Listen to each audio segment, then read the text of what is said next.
Hello friends, my self प्रज्ञा और आप सब मुझे सुन पा रहे हैं एडू फोरम अकेडमी के यूट्यूब चैनल पर। हमेशा की तरह आज भी इस सेशन में हम डिस्कस करेंगे 16 दिसंबर 2020 का द हिंदू का न्यूज़पेपर और देखते हैं इसमें क्या है कुछ खास खबरें। तो ये खबर तो कंटिन्यू न्यूज़ में आई रही है, आप लोग जानते ही हैं फार्मर प्रोटेस्ट के बारे में, तो इसमें कुछ बताने लायक नहीं है।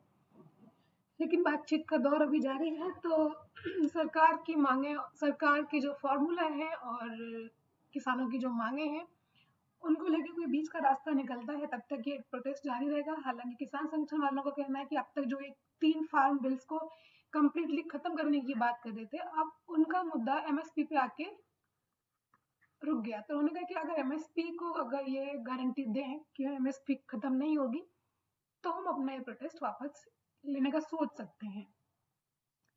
हालांकि सरकार की तरफ से अभी ऐसा कुछ मिला नहीं है संदेश, तो देखते हैं आगे क्या होता है। और दूसरी खबर इतनी इम्पोर्टेंट नहीं है आपके यूपीएससी के लिए, लेकिन आप जनरल में जान सकते हैं कि यूपी में जो ऑर्डिनेंस आया है 10 साल की सजा है उसमें, अगर धर्म परिवर्तन करा के आप शादी करते हैं, इसमें धर्मांतरण का अगर मुद्दा निकल के आता है, जबरन धर्मांतरण का मुद्दा, तो उसमें आपको 10 साल की सजा हो सकती है। तो उसी में एक महिला है, हिंदू है, इनकी मुस्लिम से शादी हुई है, तो इनका कहना है जब प्यार करते हैं तो जात धर्म कौन देखता है भाई, प्यार किया तो डरना क्या वाली बातें हैं।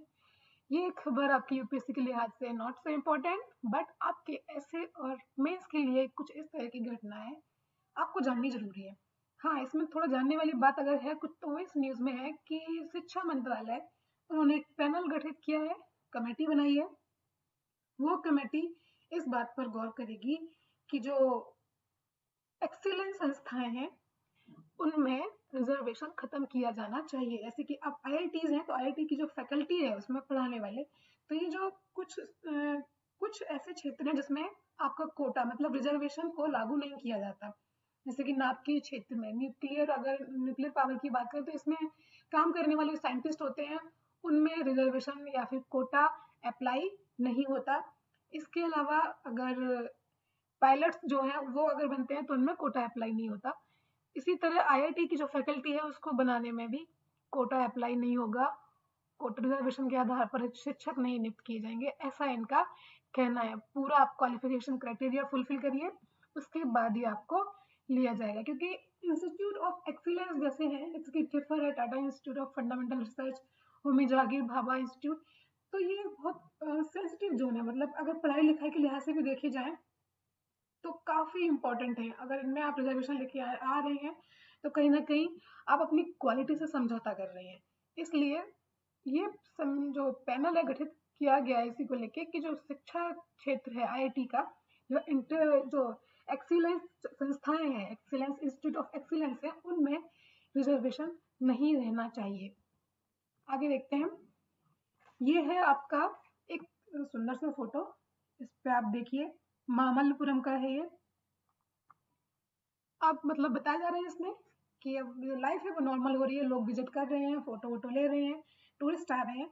तो हमें जानना ये जरूरी है कि जो ये मामल्लपुरम का जो मंदिर है, शॉ टेम्पल है, टूरिस्ट यहाँ आते हैं, डेफिनेटली आते हैं, काफी सुंदर दिख भी रहा होगा आपको, लेकिन इसमें जानने वाली बात यूपीएससी के लिहाज से ये है कि जो मंदिर है ये बनवाया गया था द्रविडियन स्टाइल में।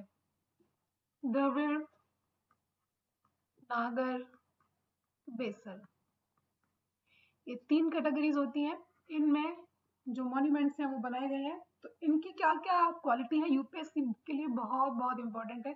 द्रविड़ शैली में क्या है, नागर शैली में क्या है, बेसर शैली में क्या है, तो इनके बारे में आप डीप में पढ़िए कि द्रविड़ साउथ में है, नागर उधर नॉर्थ में है, बेसर मिक्स है, जो भी है आप वो डीप में पढ़िए। लेकिन इस मंदिर के बारे में बता दूं कि ये मंदिर जो है मामल्लपुरम का, ये द्रविड़ शैली में बनाया गया है और ये पल्लव काल का है। किस समय का है ये?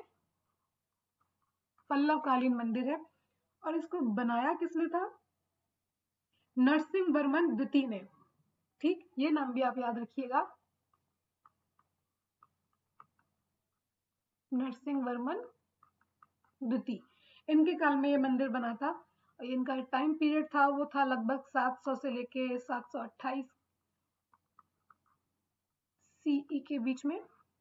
ये अब बेसिक चीजें हैं इस मंदिर के बारे में, आप खुद से जानिए, पढ़िए और फैक्ट इनके याद रखिए। शिव और विष्णु की इसमें प्रतिमाएं हैं। और इससे भी ज्यादा इंपॉर्टेंट बात यह है कि 1984 में इसको यूनेस्को की वर्ल्ड हेरिटेज साइट में रखा गया था। ठीक, ये सब चीजें इस मंदिर के बारे में जानना जरूरी है, तो आप इनको जरूर याद रखिएगा। इधर है लॉ मिनिस्ट्री से इलेक्शन कमीशन ने बोला है कि जो हमारे एनआरआईज हैं उनको भी पोस्टल बैलेट का राइट दिया जाए ऑनलाइन, जिससे वो भी अपने मत का प्रयोग कर सके, क्योंकि काफी सारे हमारे जो इंडियंस हैं वो अब्रॉड में रहते हैं और वहां से वो अब भी वोट डालने नहीं आ पाते, तो उनके लिए कुछ ऑनलाइन सुविधा होनी चाहिए, पोस्टल बैलेट पेपर अप्लाई किया जाना चाहिए। आगे देखते हैं, थोड़ा और आगे बढ़ते हैं। ये सिटी स्पेसिफिक न्यूज है। सिटी स्पेसिफिक न्यूज में इंपॉर्टेंट नहीं होता है। दिल्ली की पुअर एयर क्वालिटी के बारे में डेली आता है। इस पर मैं आपको बता चुकी हूँ कि हमारा पुराना वीडियो है एयर क्वालिटी इंडेक्स और सफर को लेके, उसमें आप जाके पूरा एयर क्वालिटी के बारे में डिटेल एनालिसिस देख सकते हैं। क्या है एयर क्वालिटी इंडेक्स और दिल्ली की एयर क्वालिटी इंडेक्स कहाँ से कहाँ पहुंच रही है, मॉडरेट है, नॉर्मल है, सेटिस्फैक्ट्री है, गुड है, पुअर है, वेरी पुअर है, सीवियर है, जो भी है आप वहां से जाके डिटेल में इसको पढ़ सकते हैं। ये चीजें हमें नहीं देखनी है, ये भी नहीं देखना है, ये स्किप करने वाला पार्ट है। हाँ, अब अगर कुछ है देखने लायक तो वो है एडिटोरियल पे। एडिटोरियल में आप कुछ दिन से देख रहे होंगे कि दो खबरें सबसे ज्यादा मतलब रिपीट हो ही रही है। एक तो फार्मर प्रोटेस्ट और दूसरा वैक्सीन। ये दो खबर न्यूज में होती है और आर्टिकल में, न्यूज में भी रहती है और आर्टिकल में भी रहती है, तो इनको रिपीट ज्यादा नहीं कर सकते हम। लेकिन फिर भी ये जो आर्टिकल है, अभी तक डेली आर्टिकल ये आता था कि पंजाब और हरियाणा में क्यों इतना ज्यादा बवाल है, वहां के किसान क्यों इतना विरोध कर रहे हैं, साउथ के किसानों का नाम नहीं आ रहा है। पंजाब और हरियाणा में क्यों इतना मामला सीरियस है? ग्रीन रिवोल्यूशन जोन है ये, यहाँ पर ग्रीन रिवोल्यूशन हुआ था। यहाँ की जो जमीन है काफी उपजाऊ है, गेहूं और धान के लिए एग्रीकल्चर बहुत ज्यादा होता है। और यहाँ सबसे बड़ी बात है कि सरप्लस प्रोडक्शन बहुत होता है। फॉर एग्जाम्पल, अगर किसी एक व्यक्ति को साल भर के लिए 1 कुंटल चाहिए अनाज, तो यहाँ पैदावार हो रही है लगभग 50 कुंटल की। 1 कुंटल खपत तो हो जाएगी, अब बाकी 40 कुंटल है वो कहाँ जाएगा? जाहिर सी बात है, वो सरप्लस प्रोडक्शन है, उसको ऐसे बर्बाद नहीं कर सकते, उसको सरकार खरीदती है, जिसे बोलते हैं पब्लिक प्रोक्योरमेंट। और सरकार इसको खरीद के लिए एक रेट निर्धारित करते हैं जो होती है एमएसपी, मिनिमम सपोर्ट प्राइस। अब इस सारा जो किसानों का जो विरोध है वो इसी को लेके है कि जो नए फार्म बिल्स आए हैं उनमें कहीं ना कहीं ये ऐसा झलक रहा है कि आने वाले टाइम में एमएसपी खत्म हो जाएगी। और दूसरी बात, एग्रीकल्चर में प्राइवेट इंडस्ट्रीज आएंगी तो किसानों को कहीं ना कहीं नुकसान हो सकता है, क्योंकि उनकी सेफ्टी अगर सरकार नहीं करेगी, सुरक्षा सरकार अपनी जिम्मेदारी नहीं लेगी, तो वो जो प्राइवेट प्लेयर्स हैं उनके सामने नहीं टिक पाएंगे। प्लस इनका जो सरप्लस प्रोडक्शन है वो कहाँ जाएगा फिर? ये सब चीजें हैं इनके विरोध को लेके। लेकिन इसमें एक ये भी कहा गया है कि गेहूं और धान यहाँ पे ज्यादा उपजाया जाता है, लेकिन साथ ही साथ कुछ और इश्यूज भी हैं यहाँ पे कि किसानों को अब एमएसपी की मांग से और एमएसपी की जरूरत से आगे बढ़ना चाहिए। सिर्फ एमएसपी ही इनका मुद्दा नहीं होना चाहिए, क्योंकि इन्वायरमेंटल कंडीशन यहाँ की ऐसी है कि आने वाले टाइम में हरियाणा में पानी की बहुत कमी होने वाली है। पानी की कमी क्यों होगी? जो ये खेती होती है धान की वो बहुत ज्यादा पानी मांगती है। ठीक, अब सिंचाई के लिए पानी की जरूरत तो पड़ती है, तो जो वाटर लेवल है यहाँ इस एरिया में लगातार डाउन होते जा रहा है।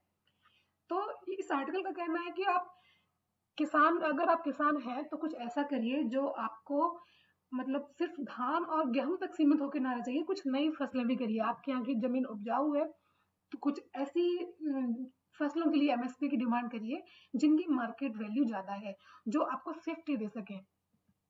और इन्वायरमेंटल अगर कंडीशन देखेंगे उस हिसाब से भी आपका जो कंटिन्यू अगर एक ही फसल बार बार होती रहेगी तो उस जगह की जो जमीन है वो भी अनुपजाऊ हो जाएगी, वहां की भी जो प्रोडक्शन जो लेवल है वो कहीं ना कहीं डाउन होता जाएगा।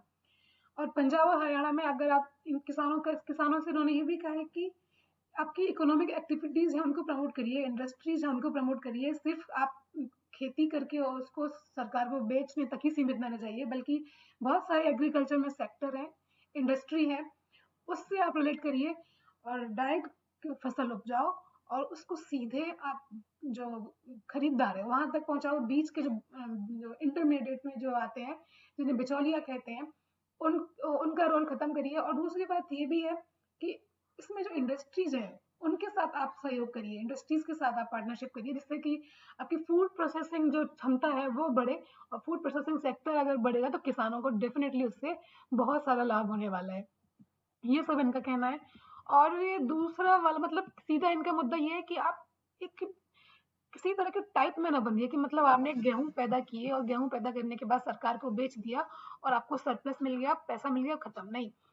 इकोनॉमी के लेवल से देखिए, इंडस्ट्री के लेवल से देखिए, उस हिसाब से आप खेती करिए, सिर्फ और सिर्फ एमएसपी के भरोसे ना रहिए। वैक्सीन ड्राइव पर डेली न्यूज आ रही है कि किसी भी तरह के जो इसेंशियल अगर उसका ट्रायल है वो होना चाहिए, और इसेंशियल ट्रायल के बाद ही लोगों तक उस वैक्सीन की पहुंच होनी चाहिए। किसी भी तरह की जल्दबाजी नहीं होनी चाहिए। इमरजेंसी जो थराइशन अगर आप देते हैं तो उसके लिए भी सरकार को तैयार रहना चाहिए कि किसी भी तरह की जल्दबाजी या कोई भी उसमें लूप होल्स ना रहे। और अभी जो कोविन आया है, कोविन ऐप है, जिसके सहायता से जो वैक्सीन का डिस्ट्रीब्यूशन होगा, उस ऐप के बारे में भी बताया गया। न्यूज में डेली आ रहा है, आप अगर न्यूज पढ़ेंगे तो डेली इसके बारे में बताया जाएगा। और उसमें जो फ्रंट लाइन वर्कर्स हैं उनको वैक्सीन सबसे पहले दी जाएगी। 50 से ऊपर के लोग हैं उनको वैक्सीन दी जाएगी। इसमें तय किया जाएगा कि 50 से ऊपर में 50 से 60 एक क्राइटेरिया है, और दूसरी क्राइटेरिया है 60 से ऊपर के लिए। अब इसमें भी सबसे पहले उनको लिया जाएगा जो पहले भी किसी न किसी बीमारी से पीड़ित रह चुके हैं, क्योंकि जो बीमार है उसकी इम्यूनिटी वीक है, उसको कोरोना सबसे ज्यादा इफेक्ट करेगा, इसलिए पहले इनको लिया जाएगा। और फ्रंट लाइन वर्कर्स हैं आपके जो मतलब हेल्थ वर्कर्स हैं उनको, पुलिस डिपार्टमेंट है उसको, और आपके जो जैसे कि एएनएम वगैरह हैं, इन सबको भी इसमें लिया जाएगा, जो लगातार इसमें फ्रंट लाइन में जिन्होंने काम किया है पूरे पेंडेमिक के दौरान।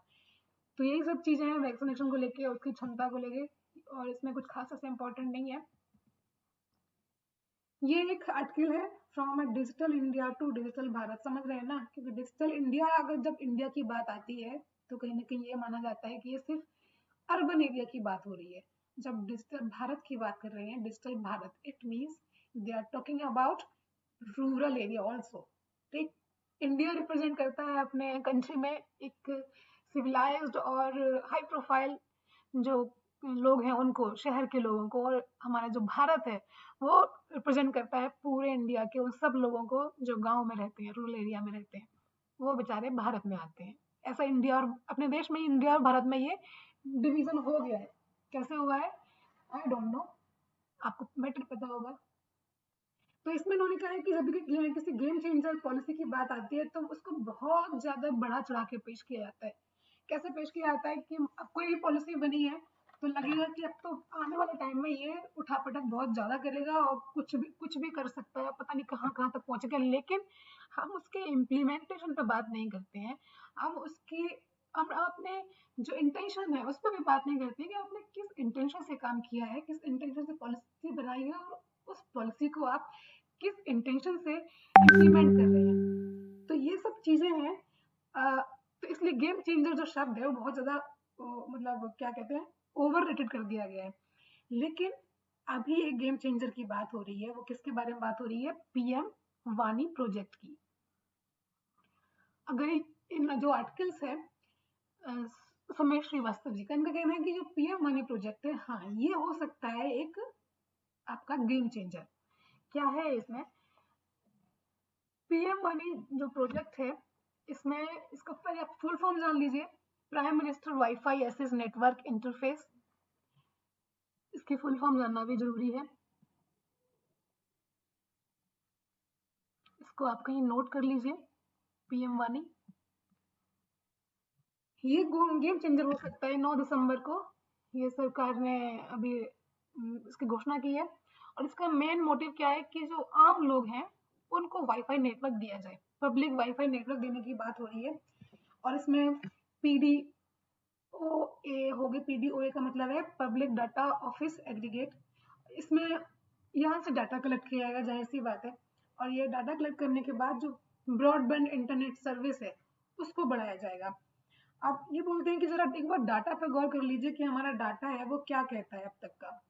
तो नीति आयोग की रिपोर्ट बोलती है, नीति आयोग के चीफ एग्जीक्यूटिव ऑफिसर, उनका कहना है कि इंडिया में लगभग $1 ट्रिलियन की इकोनॉमिक वैल्यू का हम डिजिटल मार्केट अपना बना सकते हैं। ठीक, कब तक? 2025 तक। इतनी ज्यादा क्षमता है इंडिया में डिजिटल मार्केट को और डिजिटली इकोनॉमी को इम्प्रूव करने का। फिर आता है try, telecom regulatory authority of India. ये क्या कहता है? ये कहता है कि 54% जो इंडिया की पूरी पॉपुलेशन है उसकी पहुंच अभी तक हो पाई है कहाँ तक? इंटरनेट तक। इसके बाद एक और डाटा आता है। देखिए डाटा की भरमार रहती है, किस पे बिलीव करें किस पे ना करें थोड़ा कहना मुश्किल हो जाता है, लेकिन फिर भी जब कोई भी पॉलिसी बनती है तो इन सब डेटा को कंपेयर करके पॉलिसी बनाई जाती है। तो 75th राउंड हुई थी एनएसओ की, नेशनल स्टैटिस्टिकल ऑर्गेनाइजेशन सर्वे जो हुआ था, उसने कहा है कि केवल 20% जो लोग हैं उनकी अभी पहुंच हो पाई है इंटरनेट तक। मतलब समझिए ये हालत तो और भी ज्यादा खराब है। only 20% of the population has the ability to use internet. इसके अलावा इंडिया इंटरनेट 2019 की रिपोर्ट है, वो क्या कहता है? ये रिपोर्ट थोड़ी इंपॉर्टेंट है। ये कहती है कि रूरल इंडिया है वो अभी तक जितनी अर्बन पॉपुलेशन है उसका सिर्फ आधा हिस्सा ही रूरल इंडिया तक पहुंच पाया है। मतलब अगर शहर के 100 लोग इंटरनेट यूज कर रहे हैं तो गांव में सिर्फ 50 लोग ही कर पा रहे हैं। इतना बड़ा गैप क्यों? और ये बोलते हैं कि चलो ये डाटा तो हो गया, अब आगे बात करते हैं कि इससे पहले उमंग ऐप आया था सरकार की तरफ से, unified mobile application for new age governance. ठीक, ये उमंग ऐप भी कुछ साल पहले लॉन्च किया गया था। इसमें क्या था कि 2084 सर्विसेज थी, उन कहाँ से? 194 जो सरकारी डिपार्टमेंट है उनसे, उनमें ये सर्विस प्रोवाइड की जाती थी। किस किस से रिलेटेड? हेल्थ से रिलेटेड, सोशल सिक्योरिटी से रिलेटेड, एजुकेशन से रिलेटेड। अगर ये काम कर जाती, उमंग ऐप काम कर जाता, तो जो ऐप है जाहिर सी बात है आम लोगों तक भी उसकी पहुंच होगी। तो डिजिटल जो जो है क्या बोलते हैं उसको, एक डिजिटल पॉवर्टी नाम दिया जाता है कि जो लोग इस इंटरनेट तक नहीं पहुंच पाते हैं उनको बोला जाता है वो डिजिटली पॉवर है, मतलब डिजिटली रूप से वो गरीब रह गए हैं। तो अभी भी कुछ लोग इंडिया में, काफी हद तक लोग इंडिया में डिजिटल रूप से गरीब है, उनकी पहुंच यहाँ तक नहीं है। अगर उमंग ऐप सही ढंग से अप्लाई किया जाता, इम्प्लीमेंट होता, तो इंडिया का जो लार्ज पार्ट है वो डिजिटल पॉवर्टी से निकल के बाहर आ जाता। इसलिए अब सरकार का फोकस किस पे है? लास्ट माइल डिलीवरी, मतलब आखिर तक लोगों की अगर जरूरतों पर सरकार जो अपनी पहुंच है वो पहुंचा सके, कि रिमोट एरियाज में भी सरकार अपना इंटरनेट कनेक्शन ले जा सके। इसमें क्या होगा? इसमें पान शॉप होती है, मतलब पान की दुकान, चाय की दुकान। अब इन दुकानों पर भी वाईफाई लगेगा जिससे कि ये अपने आसपास के लोगों को हॉटस्पॉट प्रोवाइड करवा पाएंगे।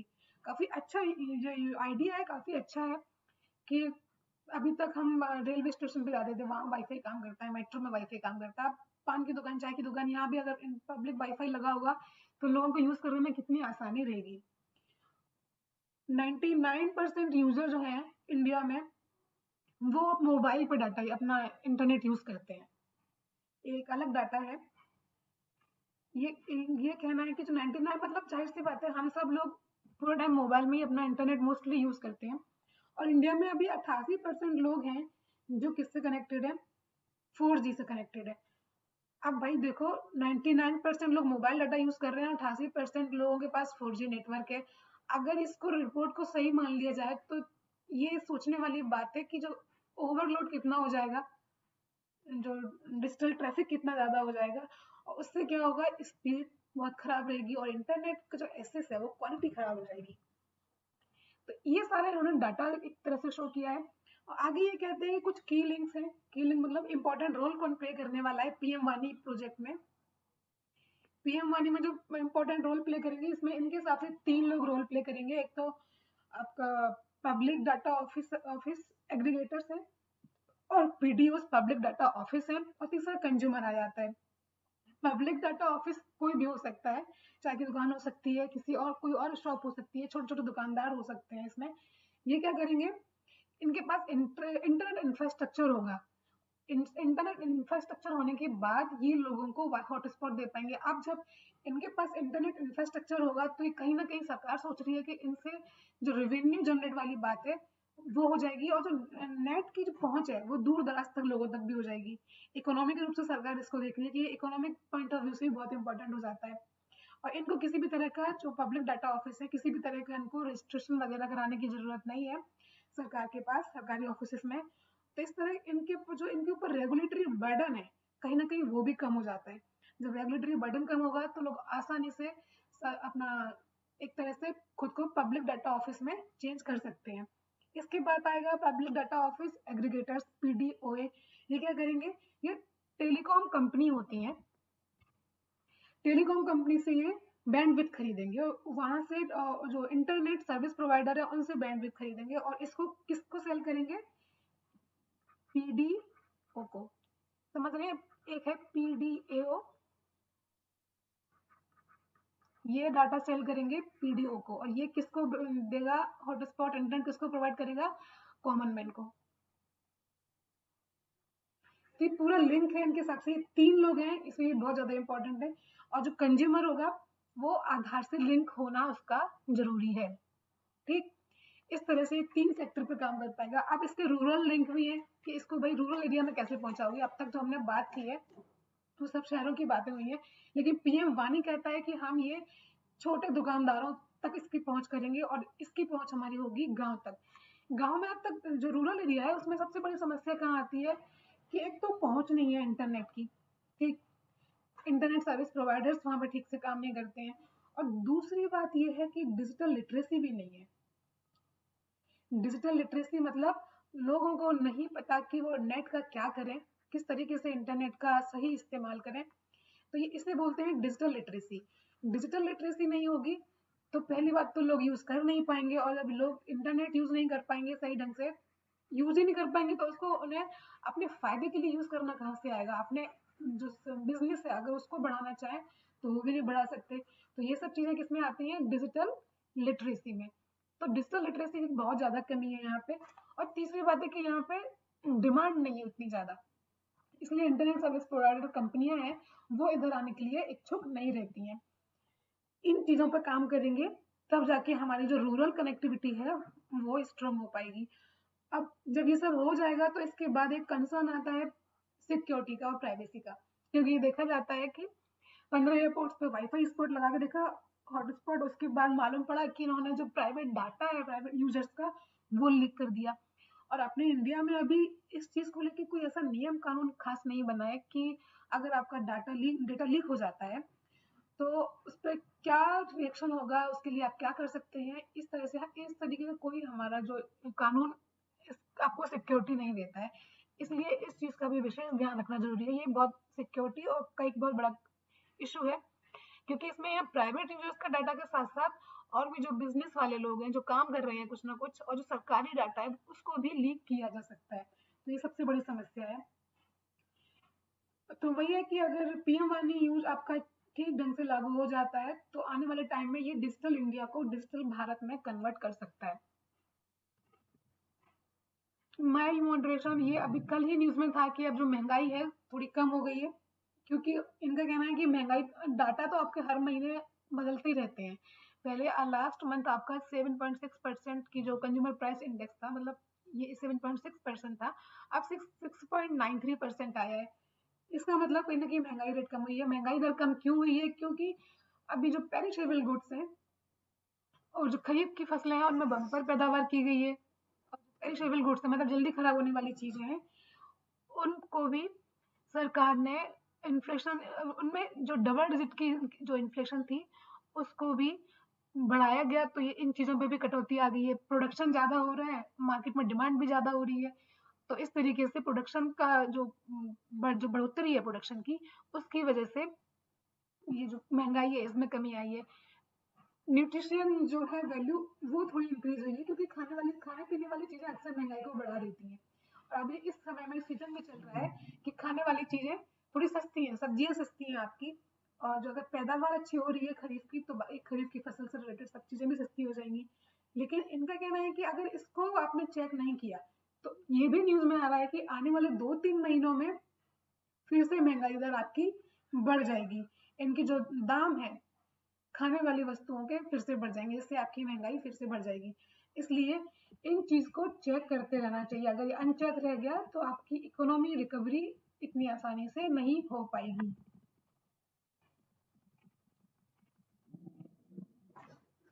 इसमें अभी आगे देखते हैं क्या इम्पोर्टेंट न्यूज़ है। आने वाले टाइम में देखते हैं क्या क्या होता है दुनिया देश में। फर्स्ट पेज की न्यूज़ इसमें पेज नंबर 10 पे आती है। फार्मर प्रोटेस्ट की खबरें हर जगह पे हैं। फार्मर प्रोटेस्ट ही छाया हुआ है पूरे न्यूज़पेपर में।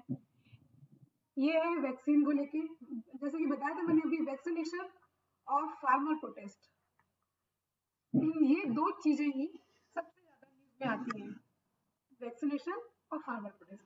तो ब्लॉक लेवल मॉनिटरिंग की जाएगी वैक्सीनेशन के पहले, उसके साइड इफेक्ट्स चेक किए जाएंगे जिससे लोगों में ट्रस्ट बढ़े वैक्सीन को लेके। अगर वैक्सीन मार्केट में आती है तो ब्लॉक लेवल मॉनिटरिंग की बात की जा रही है यहाँ पे।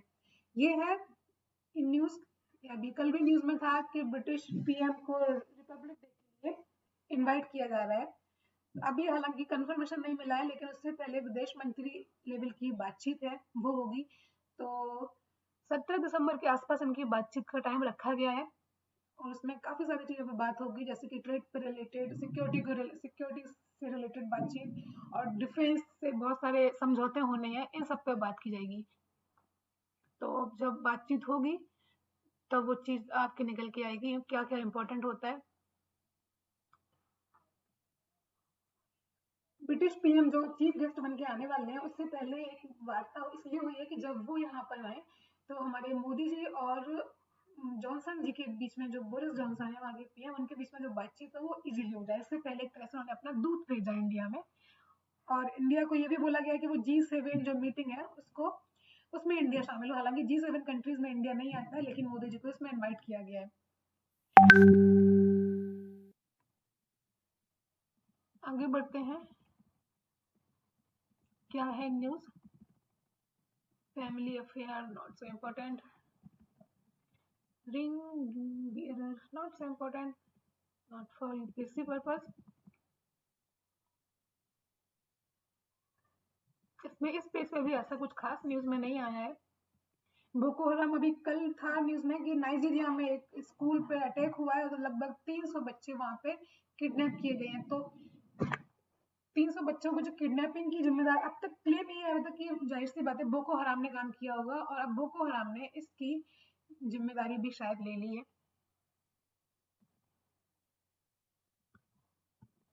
शायद नहीं, एक्चुअली बोको हराम ने जिम्मेदारी ले ही ली है। वहां का एक आतंकी, एक तरह से आतंकी ग्रुप ही समझ लीजिए बोको हराम, लोकल ग्रुप है वहां का। आगे देखते हैं। अभी एक दिन न्यूज में हमने आपको बताया था कि जो यूएस है वो चाइना से आने वाले कॉटन पे बैन लगा रहा है, जो कहाँ से आता है, जिनजियांग से। जिनजियांग वहाँ के एक टेरिटरी है, उसमें कॉटन प्रोडक्शन बहुत ज्यादा होता है। तो अमेरिका ने इस पे बैन क्यों लगा दिया इस कॉटन पे? तो अमेरिका का कहना है कि यहाँ पे जो बंधुआ मजदूर है वो काम करते हैं। तो ऐसा कोई भी जो प्रोडक्ट जो बंधुआ मजदूरों के थ्रू आता है, क्योंकि बंधुआ मजदूरी खत्म कर दी गई है, बेगारी खत्म कर दी गई है पूरी दुनिया में, लेकिन चाइना में अभी भी है, ऐसी मानी जाती है। तो उन लोगों के द्वारा उपजाया गया कोई भी अनाज हम अपने यहाँ पे अलाउ नहीं करेंगे। तो ये भी आ रहा है कि इधर जो उइगुर मुसलमान है जिनका चाइना में लगातार शोषण होता रहा है, यहाँ ये लोग काफी विरोध प्रदर्शन भी करते हैं। तो ऐसा माना जा रहा है कि लगभग 5 लाख उइगुर्स हैं जो इसमें लेबर की तरह यहाँ पे बंधुआ मजदूर की तरह काम करते हैं। बिजनेस पेज पे एक न्यूज है, government must unveil stimulus to export demand. MBS panel ने बोला है कि ये स्पेशली ऑटो सेक्टर को लेके, ऑटोमोबाइल सेक्टर को लेके। पहली बात तो उन्होंने ये कहा है कि आप अपना जीएसटी रेट है उसको कम कर दीजिए, सरकार थोड़ा स्टिमुलस दे। मार्केट में जब डिमांड नहीं हो पा रही है, तो क्योंकि चीजें महंगी हैं, डिमांड नहीं हो रही है, सरकार मार्केट में पैसा भेजे, चीजें सस्ती हो, डिमांड बढ़े, लोगों के पास, आम आदमी के पास पैसा आए। तो जब डिमांड बढ़ेगी तो सप्लाई भी बढ़ेगी। इनका कहना है कि जो जीएसटी रेट उन्होंने 28% रखा है अभी ऑटोमोबाइल सेक्टर पे, उसको कम करके 18% पे ले आओ। और दूसरी बात उन्होंने ये भी कही है कि जो BS4 सेल्स है उसको भी कहीं ना कहीं सुप्रीम कोर्ट से परमिशन लेके अनुमति दी जानी चाहिए, क्योंकि अभी लॉकडाउन में BS4 जो व्हीकल्स है उनकी बिक्री नहीं हो पाई थी और ऐसी की ऐसी रह गई है। अब BS4 से हम डायरेक्ट BS6 पे जाएंगे, तो अब इनकी जो बिक्री है वो नहीं हो पाएगी, तो ऐसी की ऐसी हो जाएंगी, ना कोई नहीं खरीदेगा। इसलिए इनको परमिशन, इनकी बिकने की परमिशन सुप्रीम कोर्ट से ली जानी चाहिए। और इसमें कोई खास न्यूज नहीं है। चलिए लौटते हैं फर्स्ट पेज की तरफ और इसी के साथ ये सेशन खत्म करते हैं। अगर आपके पास कोई सुझाव हो, कोई क्वेरीज हो, तो आप कमेंट बॉक्स में डेफिनेटली पूछ सकते हैं। और ये हमारा संस्थान है, संस्थान से रिलेटेड आपको कोई जानकारी चाहिए हो तो आप पुराने वीडियोस देखें, उसमें हमारे फ़ोन नंबर्स, कॉन्टैक्ट नंबर्स दिए जाते हैं। आप फ़ोन कॉल, व्हाट्सअप, मैसेज जो भी करना चाहें कर सकते हैं। आपको जो भी जानकारी चाहिए वो आपको प्रोवाइड की जाएगी। इसी के साथ ये सेशन खत्म करती हूँ। नमस्कार, धन्यवाद, जय हिंद।